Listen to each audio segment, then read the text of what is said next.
रोम रोम पिया करे, कहते रोम रोम उसी आवाज उसी ध्वनि में खो गया जिसमें गुरु महाराज ने पुकारा था। क्योंकि गुरु महाराज ने नाम पकड़ाया, गुरु महाराज ने नाम समझाया, लिखाया। ये तो एक बहुत छोटी सी घटना थी, परंतु नाम समझ में आ गया। नाम को चित्त ने लख लिया, अनुभव कर लिया। ये बहुत बड़ी घटना थी। गुरु महाराज ने पकड़ाया, ये तो बहुत अल्पित घटना। अल्पित क्यों? क्योंकि हे प्रेमी, शास्त्र कहता कोटिन में को एक। ये क्यों कहा? क्योंकि गुरु महाराज बहुतों को दे जाएं, उनमें से निकलता एक आध।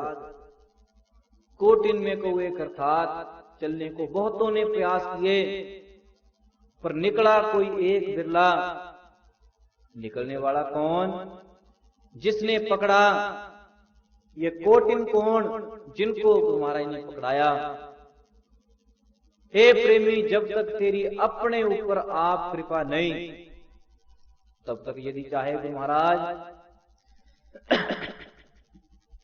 तब तक शास्त्र कहता कि ब्रह्मा, विष्णु, महेश ये तीनों भी गुरु बनकर आ जाएं, ये भी समझा नहीं सकते यदि तू अपने आपे पर कृपा ना करे।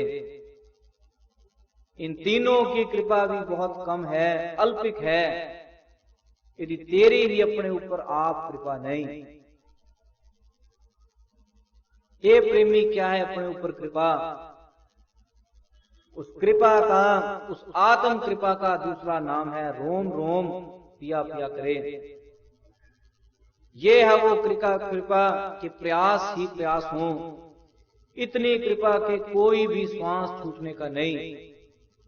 हंसी में थे या खेल में, दुख में थे या दर्द में, खुशी में थे या गमी में, स्थिति चाहे कैसे भी थी, परंतु कृपा में है। हर वक्त कृपा में है। हर वक्त अपने ऊपर आप कृपा हो रही, आत्म कृपा हो रही। और हे प्रेमी, वो आत्म कृपा का पहला चरण था।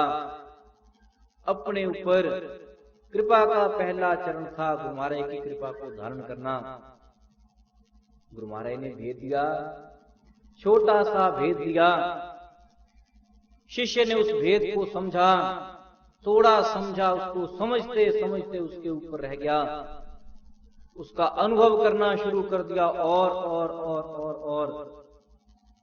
और अधिक बढ़ाते बढ़ाते उसका पूरा प्रयास ले गया। बढ़ाते बढ़ाते उसको अपने ऊपर लागू कर गया। श्वास की गति किस प्रकार से समझी गई? रोम रोम पिया पिया करे। रोम रोम का भाव, ये प्रेमी, ये नहीं कि तेरी काया से आवाज आए। रोम रोम का भाव, कोई भी एक जर्रा बाकी नहीं, कोई भी एक कण बाकी नहीं जहां से ईश्वर का अनुभव ना हो। प्रत्येक स्थिति में उसका अनुभव हो रहा, प्रत्येक स्थिति में उसका भाव सामने आ रहा, अपने आप ये स्पष्ट हो रहा। कुछ भी सोचने समझने की जरूरत नहीं। लेकिन किसका खेल? ए प्रेमी, यह प्रेम का खेल, प्रेम की दृष्टि का खेल। एक प्रयास की दृष्टि भी है। प्रयास की दृष्टि है कर्मकांड, प्रेम की दृष्टि है ज्ञान मार्ग। प्रयास की दृष्टि कहती कि कर और ले, प्रेम की बात ही कुछ और। प्रेम का मार्ग मात्र समर्पण का मार्ग, सीधे से समर्पण का मार्ग। प्रेम का मार्ग ज्यों गुरु राखे त्यों रहे। सब कुछ अपना आप ढीला कर दिया, अपना आपा पूरे का पूरा निछावर कर दिया। जहां गुरु महाराज रखें वहां रहे। लेकिन हे प्रेमी, जिस क्षण दिखावट हो जाए प्रेम के मार्ग की, लेकिन धारण हो जाए कर्तापन, उस चीज को भगवान कहते दंभ। गीता में भगवान ने एक उचित शब्द दिया, उसका दंभ। दंभ अर्थात ऊपर से तो ऐसा आचरण है कि प्रेम युक्त है, दीन है, प्रेमी है, पर भीतर से प्रेम की चींट भी नहीं, भीतर से कर्म के मार्ग को कर्ता बनकर भोग रहा, भीतर से कर्तापन है। तो ये प्रेमी उसके लिए भगवान दंभ शब्द कहते हैं कि दंभी है। जैसे कोई एक लड़का किन्हीं सन्यासी के पास पहुंचा, सन्यासी के पास पहुंचकर प्रार्थना करता, कहता जी मुझे आपका शिष्य बनना है, तो बताइए कि क्या क्या प्रयास करने पड़ेंगे शिष्य बनने के लिए। ये प्रेमी दो चीजें हैं। इस कहानी का भाव जरा इतना सा समझ लेना कि दो पहलू हैं, एक तरफ प्रेम, एक तरफ अहंकार। जहां प्रेम है वहां पर अहंकार हो सकता ही नहीं, और जब तक अहंकार है तब तक प्रेम जागृत होता ही नहीं। युवक प्रार्थना करता है कि जी शिष्य बनने के लिए क्या करना पड़ेगा, तो उसको समझाया कि कुछ ज्यादा नहीं, सेवा का कर्म बता दिया कि किस क्रम से सेवा करनी, जंगल से लकड़ियां काटनी, गऊं चरानी और बहुत से काम बता दिए। सुनता रहा।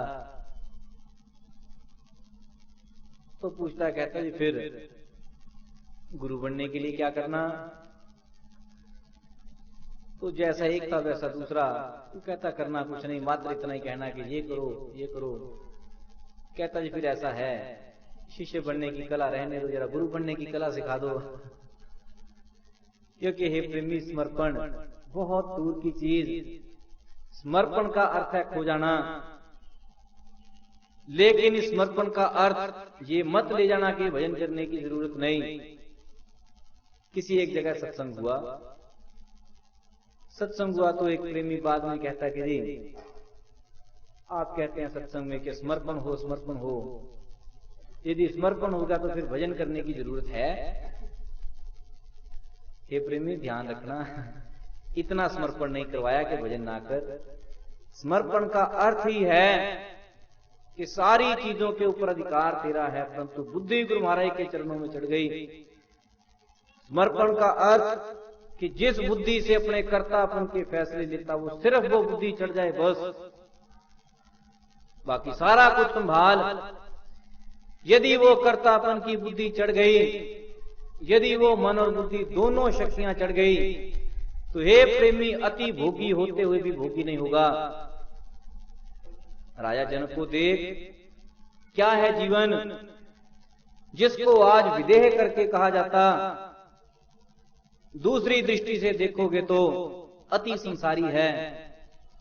शुकदेव मुनि जिस समय उनके पिता वेद व्यास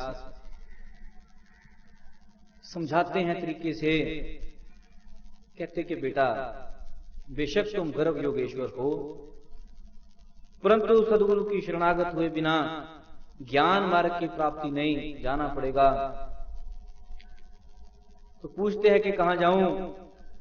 तो पिता ने सोचा कि यदि इसको घर में सिखाऊं तो श्रद्धा नहीं बनेगी, क्योंकि इतना ही होगा कि मेरा बाप है, आखिर फिर वहीं अटकेगा। तो राय देते हैं, कहते जाओ, राजा जनक हैं, उनके पास जाओ, वो परम ब्रह्मदर्शी हैं, वो तुम्हारे कल्याण मार्ग के लिए तुम्हें उचित मार्ग देंगे। अब जब जनक का नाम लिया तो शुकदेव चल तो दिए। शुकदेव वहां पहुंचते हैं अंदर, संदेश भेजा के राजा को कहो मुनि शुकदेव आए हैं। तो राजा ने जवाब भेजा, कहते 3 दिन खड़ा रहने दो। खड़े 3 दिन निकल गए। वहां पर तो मन मार लिया, चलो कहते कोई बात नहीं, पिता ने भेजा है, दीन होकर जाना चाहिए। लेकिन जैसे ही अंदर महल में प्रवेश किया, तो देखते हैं सामने सिंहासन के ऊपर, बहुत ही सुसज्जित सिंहासन, सोने चांदी हीरे लगे हुए, राजा ऊपर ठाठ से बैठा। शुकदेव मुनि को संशय हो गया, कहते हैं पिता ने भेजा था ज्ञान लेने के लिए, ये तो पहले ही भोगी है और जबरदस्त भोगी है, इतने ऊंचे सिंहासन पर बैठा, सोने चांदी हीरे लगे हुए, जो पहले इतना ज्यादा भोगी है वो ज्ञान क्या कराएगा। संशय मन में आ गया, पूछा नहीं। तो राजा ने जो आसन देना था दिया, बिठाया। पूछा कि कैसे आए, कहते जी पिता ने भेजा ज्ञान लेने के लिए। कहते अच्छा, यदि ज्ञान प्राप्ति का लक्ष्य है तो आज्ञाकारी बनकर रहना पड़ेगा। कहते जी मंजूर। बस कहते फिर बैठा रहे, हिलना मत। तलवार मंगवाई, सीधी तीखी तलवार मंगवाई, जहां बैठे थे वहां ऊपर बंधवा दी। कहते बांधो कच्चे सूत के साथ, कच्चे सूत का भाव के कभी भी टूट सकती है, इस प्रकार से बांधी गई। नीचे बैठे मुनि शुकदेव। अब कहते जाओ वेश्याओं को बुलाओ, नाच गान देखना। वो भी कार्यक्रम शुरू हो गया, नाचने वाले नाच रहे, राजा देख रहा। जितना समय नाच गान का था, समय समाप्त हुआ। पूछते हैं राजा जनक, पूछते हैं मुनि शुकदेव को, कहते बताओ कैसा लगा हमारा नाच गान। मुनि शुकदेव कहते जी कुछ पता नहीं। कहते क्यों। कहता जी नाच गान तो आपने दिखाया, पर पहले तलवार बांधी, कच्चे सूत के साथ बंधी थी तलवार। खतरा यही था कि अब टूटी के अब टूटी, गया के गया। कहते अच्छा चलो कोई बात नहीं। भोजन का समय आया, भोजन पर बिठाए। खीर में नमक, सब्जी में मीठा, रोटियां उल्टी सेक दी, कुछ और आगे पीछे सा कर करा के भोजन आ गए। राजा ने तो चुपचाप भोजन ग्रहण कर लिया। पर शुकदेव कहते जी सब्जी ऐसे है, खीर ऐसे है, ये गलत हो गया। कहते चलो ठीक है। संध्या काल, शाम का जैसे रात्रि का सा समय आ गया। कहते शुकदेव जाओ मेरा नगर देखकर आओ, कितना सजा हुआ, पर ध्यान रखना ये दिया हाथ के ऊपर लेकर चलना। इस दिए में घी है, बत्ती है, जलाकर दिया ले जाओ। ये दिया बुझना नहीं चाहिए, ना तो इसको छाया करनी हाथ की, ना किसी चीज से इसको ढकना। नंगा लेकर चलना हाथ के ऊपर, और सारा नगर देखकर आओ।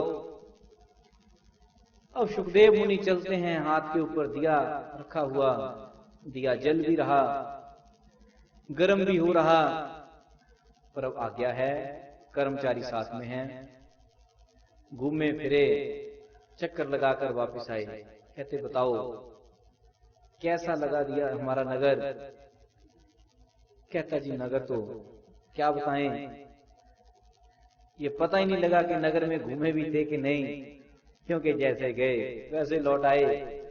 ध्यान तो पूरे दिए में था कि कहीं बुझ ना जाए। कहते कोई बात नहीं।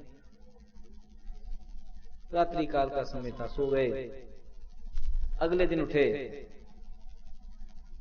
अपनी तरफ से प्रार्थना करते हैं। कहते कि गुरु महाराज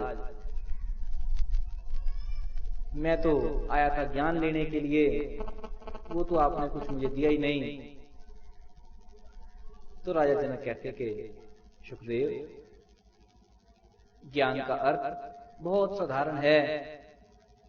ज्ञान का अर्थ है जिस चीज की समझ ना हो उस चीज की समझ पैदा कर लेना, उसको जान लेना।